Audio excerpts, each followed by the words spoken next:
श्री शिवाय नमस्तुभ्यम दोस्तों, आप सभी का एक बार फिर से हमारे YouTube चैनल पर हार्दिक स्वागत है। आज आप सुनेंगे कार्तिक महात्म्य का अध्याय 6। सब प्रकार के विघ्नों का नाश करने वाले गणेश जी, सारी सृष्टि का पालन करने वाले भगवान विष्णु, ज्ञान की दाता सरस्वती जी, सब पुराणों के कर्ता श्री व्यास जी तथा सभी ज्ञानी जनों के चरण कमलों में नमस्कार करके भगवान की श्रद्धा और भक्ति रस में डूबे हुए कार्तिक मास की कथा कहती हूँ। सभी पापों से मुक्ति दिलाकर इस लोक में सर्व सुख, धन, वैभव, रिद्धि सिद्धि और अंत में मोक्ष प्रदायक है यह पावन कथा। तो आइए भक्तजनों, इसी के साथ हम कार्तिक महात्म्य का 6वां अध्याय प्रारंभ करते हैं। सूत जी ने ऋषियों से आगे कहा, ब्रह्मा जी से अब तक की 5 अध्यायों में विभक्त कथा सुनकर श्री नारद जी गदगद हो गए। वे ब्रह्मा जी को प्रणाम करके विनम्र भाव से बोले, हे पितामह, अब आप कृपा करके कार्तिक मास के महात्म्य का विस्तार पूर्वक वर्णन कीजिए। नारद जी के मुख से यह सुनकर ब्रह्मा जी बोले, हे पुत्र, तुम बहुत उदार और सभी प्राणियों का भला चाहने वाले हो, इसलिए मृत्यु लोक के निवासियों के भले के निमित्त ऐसे ऐसे प्रश्न पूछ रहे हो। सुनो, आज मैं तुम्हें ऐसी कथा कहता हूँ जिसके पढ़ने और सुनने मात्र से ही समस्त पापों का नाश हो जाता है। अपनी बातों को आगे बढ़ाते हुए ब्रह्मा जी ने कहा, सुनो नारद, साधु संतों का सत्संग अति पावन और दुर्लभ होता है। यह सांसारिक भय को दूर कर देता है और ज्ञानी ध्यानियों को मोक्ष प्रदान करता है। जिसकी जैसी कामना होती है उसकी कामना पूरी हो जाती है। जिस प्रकार गंगा जी पापों को धो देती है और सूर्य पापों को भस्म कर देता है, उसी प्रकार संत समागम पाप, ताप तथा दीनता तीनों को ही नष्ट कर देता है। आधे क्षण का साधु समागम भी मोक्ष प्रदान करने वाला होता है। इतनी बात सुनकर तमाम ऋषि और मुनियों ने कहा कि हे सूत जी, अब आप कृपा करके कार्तिक मास महात्म्य का इतिहास तथा प्रसंग सुनाने की कृपा कीजिए। श्री सूत जी बोले, हे ऋषियों, एक समय चंद्रबदनी एवं कमल के समान कमल नयनी श्री सत्यभामा के मन ही मन में विचार किया कि मैं धन्य हूँ जिसके पतिदेव स्वयं त्रिलोकीनाथ भगवान मधुसूदन है और वे 16,108 रानियों में सबसे बढ़कर मुझे ही प्रेम करते हैं। जिस कल्प वृक्ष की पृथ्वी पर बसने वाले प्राणी बात तक नहीं जानते, वह कल्प वृक्ष स्वयं मेरे आंगन में लगा हुआ है। ऐसा विचार कर सत्यभामा ने श्री कृष्ण भगवान से कहा, हे प्रभु, मैं आपसे एक बात पूछती हूँ। आशा है कि आप मेरे हित के लिए मेरी इन बातों का उत्तर देने की कृपा करेंगे। सत्यभामा की ये बातें सुनकर भगवान श्री कृष्ण सत्यभामा का हाथ पकड़कर कल्प वृक्ष के नीचे ले गए।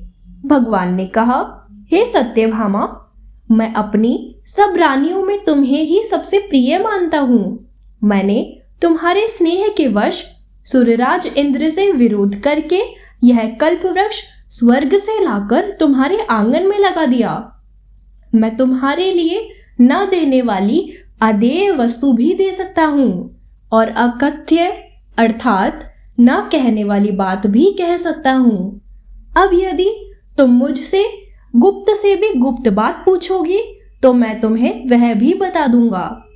भगवान श्री कृष्ण की बात सुनकर सत्यभामा गदगद होकर बोली, हे स्वामी, यदि आप मुझसे इतने प्रसन्न हैं तो मुझे यह बताने की कृपा कीजिए कि मैंने पूर्व जन्म में ऐसा क्या शुभ कार्य किया था जिससे मुझे आपकी अर्धांगिनी बनने का सौभाग्य प्राप्त हुआ और आपके साथ गरुड़ पर बैठकर ब्रह्मलोक तथा इंद्रलोक में जाने आने का अवसर भी मिला। हे नाथ, पूर्व जन्म में मैं कौन थी तथा किसकी कन्या थी, सो आप मुझे विस्तार पूर्वक सुनाने की कृपा कीजिए। सत्यभामा की यह बात सुनकर भगवान श्री कृष्ण मुस्कुराकर बोले, हे सत्यभामे, मैं तुमको समस्त वृत्तांत विस्तार पूर्वक सुनाता हूँ। तुम एकाग्रचित्त होकर सुनो। सत्य युग के अंत में मायापुर नगर के अत्रि कुल में देव शर्मा नामक 4 वेदों, 6 शास्त्रों तथा 18 पुराणों का ज्ञाता एक ब्राह्मण रहता था। वह भगवान सूर्य नारायण का अनन्य भक्त था और रात दिन अतिथियों की सेवा में लगा रहता था। उसकी कोई संतान नहीं थी। फिर बड़ी आयु में उसके एक कन्या हुई जिसका नाम गुणवती रखा गया। देव शर्मा ने अपने एक शिष्य जिनका नाम चंद्र प्रकाश था, उसके साथ अपनी कन्या गुणवती का विवाह कर दिया। चंद्र प्रकाश अपने ससुर के पिता के समान सेवा करता था। एक दिन देव शर्मा अपने दामाद को साथ लेकर लकड़ियां काटने को वन में गया। वन में उन्होंने इधर उधर फिरते हुए एक महाभयानक राक्षस को देखा। उसको देखकर उन दोनों के हाथ पैर फूल गए और भागने में असमर्थ होने के कारण वे दोनों उस राक्षस के हाथ से मर गए। परंतु उस क्षेत्र तथा अपनी भक्ति के प्रभाव के कारण वे मेरे वैकुंठ धाम को चले आए। जैसे मेघ द्वारा वर्षा हुआ जल सब नदियों द्वारा समुद्र में प्रवेश कर जाता है, ठीक उसी प्रकार गणेश, शिव, सूर्य, विष्णु, इनमें से किसी भी देवता की भक्ति व उपासना करे वह हमको ही प्राप्त होता है। इसी से वह सूर्य भक्त हमारे दूतों के द्वारा विमान में बिठाकर हमारे लोक में पहुंचा दिए गए। इधर उन दोनों के मरने की खबर सुनकर गुणवती ने बहुत रोदन किया और रो रो कर कहने लगी, हे पिता और हे पतिदेव, अब मैं कैसे जीवित रह सकूंगी? हाय हाय, तुम मुझे किसके भरोसे छोड़कर कहाँ चले गए? अब मेरे खान पान का प्रबंध कहाँ से होगा? हे तात, मेरा कौन ठिकाना है? इस प्रकार गुणवती विलाप करती हुई पृथ्वी पर गिरकर मूर्छित हो गई और जब चेतना आई तो घर का सब सामान बेचकर उसे अपने पति और पिता की अंत्येष्टि क्रिया की। फिर संसार से वैराग्य लेकर भक्ति में तत्पर रहने लगी। इस प्रकार करते करते कार्तिक मास आ गया। तब वह विधि विधान से कार्तिक मास का स्नान करने लगी और साथ ही साथ एकादशी का व्रत भी करने लगी। यह दोनों ही व्रत भगवान को अति प्रिय है तथा मुक्ति और ऐश्वर्य प्रदान करने वाले हैं। हे प्रिय, कार्तिक मास में तुला के सूर्य में जो प्रातःकाल स्नान और जागरण तथा दीपदान करते हैं, उनके जन्म जन्मांतर के पातक नाश हो जाते हैं। जो मंदिर में प्रातःकाल झाड़ू देते तथा भगवान का पूजन करते हैं, वे जीवन मुक्त हो जाते हैं।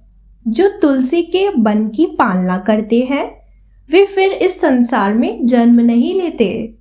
एक दिन गुणवती ज्वर से पीड़ित हो गई और असहनीय पीड़ा में भी दुर्लभ शरीर होते हुए वह गंगा स्नान को कष्ट सहते हुए गई। स्नान करने को गंगा जी में प्रवेश करते ही मारे शीत के उसका सारा शरीर थरथर कांपने लगा और वह शिथिल होकर वहीं गिर पड़ी। उसी समय विष्णु भगवान के दूत सुंदर विमान लेकर आए और उसे विमान में बिठाकर विष्णु लोक ले गए। यह सब कार्तिक के स्नान और व्रत का ही प्रभाव था। त्रेता युग के पश्चात द्वापर युग आया तो पृथ्वी पर कंस जैसे दैत्यों ने उत्पात किया। उस समय ब्रह्मा आदि समस्त देवताओं द्वारा प्रार्थना किए जाने पर पृथ्वी का भार उतारने को मैंने कृष्ण अवतार धारण किया। उस समय जितने भी हमारे विष्णुगण थे, वे मेरे साथ में यादवों के रूप में ग्वाल बाल होकर पृथ्वी पर अवतरे। देव शर्मा जो तुम्हारा पति था वह भी पृथ्वी पर अवतरित हुआ।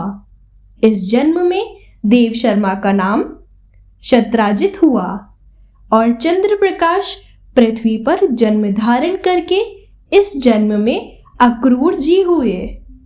तुम उस जन्म में गुणवती थी, अब तुम ही इस पृथ्वी पर जन्म धारण कर सत्यभामा हुई। कार्तिक के व्रत के प्रभाव से ही तुम हमारी प्रिय हुई हो। तुमने आजन्म तुलसी के वृक्ष को सींचकर उसका पालन किया, इसी से तुम्हारे आंगन में कल्प वृक्ष है। और कार्तिक मास में तुमने जो दीपदान किया था, इसी से तुम्हारे घर में लक्ष्मी का प्रकाश है। कार्तिक मास में व्रत आदि करके जो तुमने काया कष्ट सहन किया था, उसी से तुम मेरी अर्धांगिनी हुई। जो कोई कार्तिक मास में व्रत आदि करता है वह मुझे तुम्हारे ही समान प्रिय होता है। हे प्रिय, अन्य दूसरे जप तप यज्ञदान आदि कार्तिक मास के 16वें भाग के बराबर भी नहीं होते। दोस्तों, इसी के साथ कार्तिक महात्म्य का अध्याय 6 पूर्ण होता है। कल हम रसपान करेंगे कार्तिक महात्म्य के अध्याय 7 का। हे श्री हरि, इस कथा को सुनने और हुकारा भरने वाले सभी भक्तों पर अपनी कृपा दृष्टि बनाए रखना। दोस्तों, ऐसी और व्रत कथाओं के लिए और कार्तिक महात्म्य के संपूर्ण 35 अध्यायों को सुनने के लिए चैनल को सब्सक्राइब करना ना भूलें और कमेंट बॉक्स में हरे कृष्ण राधे राधे अवश्य लिखें।